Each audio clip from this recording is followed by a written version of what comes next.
বাংলাদেশ সীমান্তে বিষধর সাপ কুমির মোতায়েন করছে ভারত। বাংলাদেশ সীমান্তে নিরাপত্তা জোরদারের নামে প্রাণঘাতী পদক্ষেপ নিতে যাচ্ছে ভারত। নদী তীরবর্তী এলাকাগুলোতে কুমির ও বিষধর সাপ ছাড়ার কথা ভাবছে দেশটির সীমান্তরক্ষী বাহিনী বিএসএফ। কি ঘটাতে চাইছে এর আড়ালে ভারত? বিস্তারিত থাকছে ডেস্ক রিপোর্টে। বাংলাদেশ সীমান্তে নিরাপত্তা জোরদারের নামে প্রাণঘাতী পদক্ষেপ নিচ্ছে যাচ্ছে ভারত।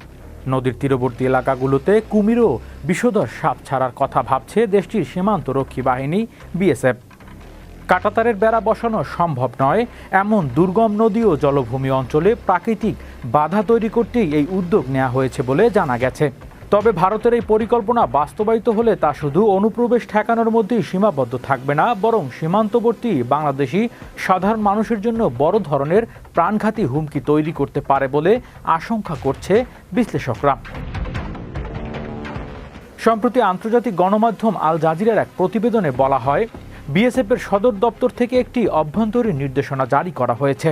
এতে ভারতের উত্তর ও উত্তর পূর্বাঞ্চলের সীমান্ত নদীমাতৃক এলাকাগুলোকে কুমির ও বিষধর সাপ মোতায়েনের সম্ভাব্য যাচাইয়ের নির্দেশ দেওয়া হয়েছে।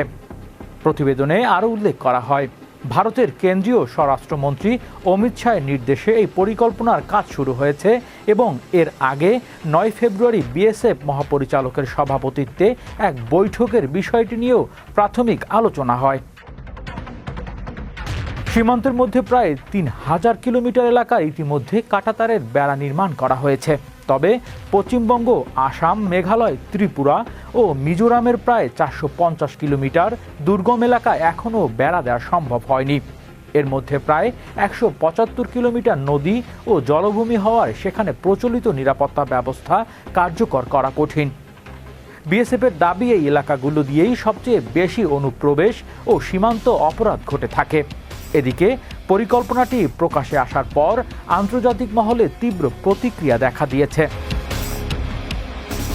হৃদয় আশিস, বিশ্ব বাংলা 24 নিউজ ডেস্ক।